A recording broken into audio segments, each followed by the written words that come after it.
അസ്സലാമു അലൈക്കും വറഹ്മത്തുള്ളാഹി വബറകാതുഹു.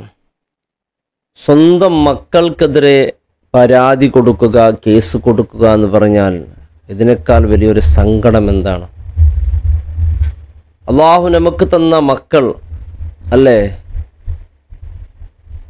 ആ പ്രതീക്ഷയോട് കൂടി പോറ്റി വളർത്തുന്ന പൊന്നു മക്കൾക്കെതിരെ നാം തന്നെ പരാതി കൊടുത്ത് അവരെ അകത്താക്കുക എന്ന് പറഞ്ഞാൽ നമ്മുടെ വീടിന് തന്നെ ഒരു ശല്യമായി സഹിക്കട്ട ഒരു ഉമ്മ മകനെതിരെ പരാതി കൊടുക്കുന്ന സങ്കടകരമായൊരു വാർത്ത. നമ്മുടെ സമൂഹം പോയ ഒരു പോക്ക് വല്ലാത്ത സങ്കടപ്പെടുത്തുന്നതാണ്.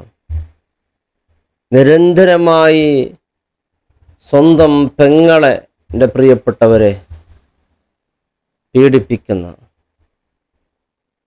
അതുപോലെ നിരന്തരമായി ഉമ്മയെ ബലാത്സംഗം ചെയ്യുന്ന മക്കൾ വളർന്നു വരുന്ന കാലഘട്ടത്തിലേക്ക് ഈ മുസ്ലിം സമുദായം ഇത്തരത്തിലുള്ള വാർത്തകളിൽ, വിഷയങ്ങൾ, ആ വീടും ആ കുടുംബവും ആ നാടും അത്ര പറയാൻ പറ്റിയതൊന്നുമല്ല. ഇതൊക്കെ കേൾക്കുമ്പോൾ മക്കളെന്ന് പറഞ്ഞാൽ പലപ്പോഴും ഹദീസുകളിലൊക്കെ പറയാറുണ്ട്, നാളെ നമുക്ക് പരലോകത്ത് ഏറ്റവും വലിയ ശത്രുക്കൾ നമ്മുടെ മക്കളായിരിക്കും. അവരെ ദീനിയായി വളർത്തിയില്ലെങ്കിൽ അവർ നമുക്ക് നാളെ ശത്രുക്കളായിരിക്കും. ഇന്ന് പരലോകത്തല്ല, ദുനിയാവിൽ തന്നെ അവർ ശത്രുക്കളായി മാറുന്നുണ്ട്. അതാണ് യഥാർത്ഥത്തിൽ ഒരു യതീം എന്ന് പറഞ്ഞാൽ ആരാണ്? മാതാപിതാക്കളില്ലാത്തവനല്ല യതീം. ലൈസൽ യതീമുല്ലദീ ഖദമാത വാലിദുഹു ഇന്നൽ യതീമ യതീമുൽ ഇൽമി വൽ അദബി. ഇൽമു അദബ് ഒരു മാതാപിതാക്കൾക്ക് തൻ്റെ മക്കൾക്ക് പഠിപ്പിക്കാൻ കഴിഞ്ഞില്ലേ, എന്നാൽ ആ കുട്ടി യതീമാണ്, അനാഥയാണ്. ചെറുപ്രായത്തിലും നമ്മുടെ മക്കൾക്ക് തർബിയത്ത് കിട്ടേണ്ടതുപോലെ കിട്ടിയില്ല എങ്കിൽ, അവരെ കൂട്ടുകെട്ട് ശരിയാണോ എന്ന് നോക്കിയില്ല എങ്കിൽ, നമ്മുടെ മക്കൾ ആരുടെ കൂടെയാണ് കൂട്ടുകെട്ടുന്നത്, ആരുടെ കൂടെയാണ് അവർ ബന്ധം സ്ഥാപിക്കുന്നത്, എത്രക്കാരാണ് അവരുടെ കൂടെ ഉള്ളത് എന്നതിനെക്കുറിച്ചൊക്കെ നാം കൃത്യമായി അറിഞ്ഞില്ല എങ്കിൽ, എൻ്റെ പ്രിയപ്പെട്ടവരെ, നമ്മുടെ വീടും ഇത്തരത്തിലുള്ള അപകടത്തിലേക്ക് എത്തിപ്പോകും. വലിയ സങ്കടത്തിൽ ആ പെങ്ങൾ പറയുന്നത്, ഞാൻ വിവാഹം കഴിക്കാൻ ഒരുങ്ങിയിരിക്കുകയാണ്. ഞാൻ വിവാഹം കഴിച്ചാൽ എന്നെ സ്വീകരിക്കാൻ വരുന്ന എൻ്റെ ഭർത്താവ് എൻ്റെ ആങ്ങളുമായിട്ടുള്ള ഈ ബന്ധം അറിയുമോ? നമ്മുടെ ദാമ്പത്യ ജീവിതം പ്രശ്നത്തിലാകുമോ? നോക്കൂ, സ്വന്തം വീട്ടിൽ പോലും സുരക്ഷിതമായി കഴിയാൻ സാധിക്കുന്നില്ല എന്ന് പറയുമ്പോൾ, നമ്മുടെ പ്രിയപ്പെട്ട മക്കള് സ്വന്തം വീട്ടിൽ തന്നെ സ്വന്തം ഉമ്മയെ പോലും വിടാതെ, നൊന്തു പ്രസവിച്ച ഉമ്മയെപ്പോലും തിരിച്ചറിയാൻ പറ്റുന്നില്ല എന്ന് പറഞ്ഞാൽ, കൂടെ പിറപ്പായ സ്വന്തം പെങ്ങളെപ്പോലും തിരിച്ചറിയാൻ പറ്റുന്നില്ല എന്നാൽ, എൻ്റെ പ്രിയമുള്ളവരെ, നമ്മുടെ മക്കൾക്ക് ദീനിയായ ബോധം കൃത്യമായി കിട്ടില്ലെങ്കിൽ ഉണ്ടാകുന്ന അപകടം അത് ചെറുതല്ല എന്ന് നാം മനസ്സിലാക്കണം. ചെറുപ്രായത്തിലെല്ലാം നിസ്സാരമായി കാണും, എല്ലാം നിസ്സാരമായി കാണും. വലുതാകുമ്പോൾ അത് ശരിയാക്കണമെന്ന് തോന്നിയാൽ ഒരിക്കലും അത് ശരിയാകുന്ന കേസേ അല്ല. ചെറുപ്രായത്തിൽ ഇത്തരത്തിലുള്ള വീടുകൾ മാതാപിതാക്കൾ മക്കളെ ഒന്നിച്ചിരുന്നിട്ടാണ് കാണുക. മറ്റൊരാളെ പ്രണയിക്കുന്നതും കൂടെ പോകുന്നതും അവർ തൊക്കിപ്പിടിക്കുന്നതും അവർ ചുംബന നൽകുന്നത്, ഇതൊക്കെ കാണുമ്പോൾ ആ മക്കൾ വിചാരിക്കുന്നത് എന്തായിരിക്കും? ഇതൊക്കെ ഒരു നിസ്സാര വിഷയമാണ്. അത് കണ്ട് സന്തോഷിക്കുന്നതും കൂടെ സന്തോഷിക്കുകയാണ് മാതാപിതാക്കൾ ഒന്നിച്ച്. ഈ സന്തോഷിക്കുമ്പോൾ മക്കളിലേക്ക് ഒരു മെസ്സേജ് പോകുന്നുണ്ട്, ഇത് നിസ്സാരമാണ്, ഇതിലൊരു വിഷയമൊന്നുമല്ല. സിനിമകളും റീൽസുകളും കണ്ട്, അതിൽ കാണുന്ന കോമാളിത്തരം കണ്ട് ഒന്നിച്ചിരുന്ന് ചിരിക്കുന്ന മാതാപിതാക്കൾ, പിന്നെ അവസാനം നമ്മുടെ മക്കളും അതേ പ്രവൃത്തി ചെയ്യുമ്പോൾ സങ്കടപ്പെടുകയും ചെയ്താൽ, എൻ്റെ പ്രിയപ്പെട്ടവരെ, നോക്കൂ, ഇന്ന് നമ്മുടെ സമൂഹം എത്രത്തോളം എന്ന് പറഞ്ഞാൽ, കുട്ടികളോട്, പ്രത്യേകിച്ച് ആൺകുട്ടികൾക്ക് ഇന്ന് പെണ്ണ് കിട്ടാറില്ല. പെൺകുട്ടികളാണെങ്കിൽ വിവാഹം കഴിക്കാനും തയ്യാറാകുന്നുമില്ല. ആ ഒരവസ്ഥയിലേക്ക് നമ്മുടെ സമൂഹം എത്തി. ഇതിൻ്റെ ഉത്തരവാദി ആരാണ്? അത് നമ്മുടെ മാതാപിതാക്കൾ തന്നെയാണ്.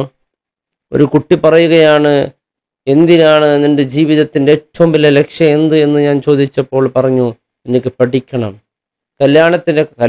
കല്യാണം എന്ന് പറയുമ്പോൾ പെണ്ണ് പേടിച്ച് വിറക്കാണ്. എന്തേ കാരണം എന്ന് ചോദിച്ചപ്പോൾ പറയുന്നത്, ഏതായാലും കല്യാണം കഴിഞ്ഞാൽ എൻ്റെ ഉമ്മ ഇപ്പോൾ അനുഭവിക്കുന്ന കഷ്ടപ്പാട്, അതേ ദുരിതങ്ങൾ ഞാനും അനുഭവിക്കേണ്ടി വരില്ലേ?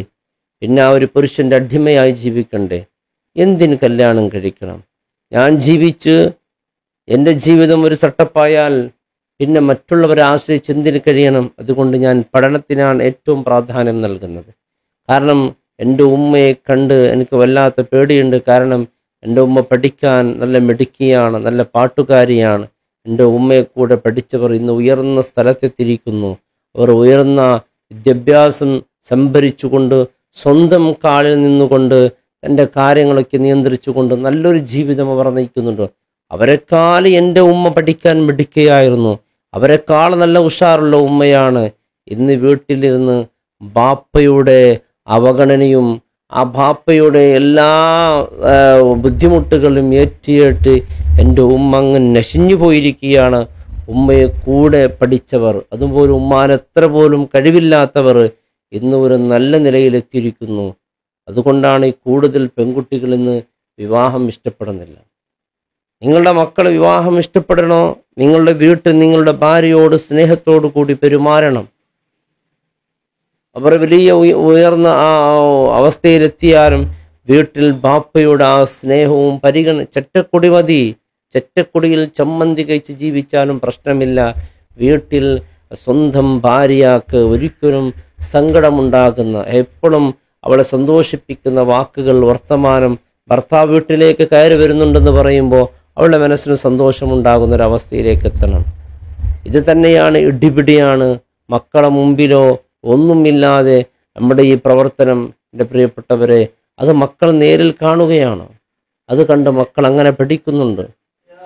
ആ സമയത്തൊക്കെ നാം വലിയ കാര്യമായി കാണാറില്ല. പിന്നെ മക്കളിൽ നിന്ന് ആ സ്വഭാവം പ്രകടമാകുമ്പോഴാണ് നാം അത് വലിയ കാര്യമായി കാണുന്നുള്ളത്. ആ സമയത്ത് നാം ഒരു ഫന്നിയായി, അതൊരു തമാശയായി, നാം അതൊരു നിസ്സാരമായി കണക്കിലെടുക്കുന്നുണ്ട്. മക്കളത് ചെയ്യാനും പാടില്ല, എന്നാൽ അത്രത്തോട് കൊണ്ട് നമുക്ക് ആസ്വദിക്കുകയും വേണം. എന്നാൽ ആ മക്കൾ തീർച്ചയായും സിറു അലെ മാതാപിതാക്കളുടെ രഹസ്യമാണ് മക്കൾ എന്നാണ്. മാതാപിതാക്കൾ എന്തെങ്കിലും രഹസ്യമായി ചെയ്യുന്നുണ്ടെങ്കിൽ ആ മക്കളത് പരസ്യമായി ചെയ്യുമെന്നുള്ളതാണ്. ജനങ്ങൾ കേട്ടുപോകും, ഇത് ഇയാളുടെ മകനല്ലേ, അയാളത്ര നല്ല ആളല്ലേ, അയാൾ ആരും അറിയാതെ ചെയ്ത തെറ്റ് മകനിതാ പരസ്യമായി ചെയ്യാൻ തുടങ്ങിയെന്ന് മാത്രമാണ്. അല്ലാഹു റബ്ബ് സുബ്ഹാനഹു തആല കാക്കട്ടെ. സ്വന്തം പെങ്ങൾക്ക് പോലും സ്വന്തം ഉമ്മാക്ക് പോലും വീട്ടിൽ നിൽക്കാൻ കഴിയാത്തൊരവസ്ഥ, സ്വന്തം ഉമ്മാക്ക് മകനെതിരെ ഉമ്മ തന്നെ പരാതി കൊടുക്കുന്ന ഒരവസ്ഥയിലേക്ക് നമ്മുടെ സമൂഹം എത്തുന്നുണ്ടെങ്കിൽ വല്ലാത്ത സങ്കടം. അതിൻ്റെ ഇടയിൽ മറ്റൊരു വിഷയം എന്ന് പറയുന്നത്, അതായത് മയക്കുമരുന്നിൻ്റെ അടിമകളായ വീടുകൾ പിന്നെ പറയേണ്ടതില്ല. നരകം തുല്യമായ വീടാണ്. കുട്ടി വീട്ടിലേക്ക് വരുന്നെന്ന് പറയുമ്പോൾ മാതാപിതാക്കൾ പേടിച്ച് ഒലിച്ചിരിക്കുന്ന ഒരു കാലഘട്ടമാണ്. അള്ളാഹു നമ്മുടെ സമൂഹത്തെ കാത്ത് രക്ഷിക്കട്ടെ. അസ്സലാമു അലൈക്കും വറഹ്മത്തുള്ളാഹി വബറകാതുഹു.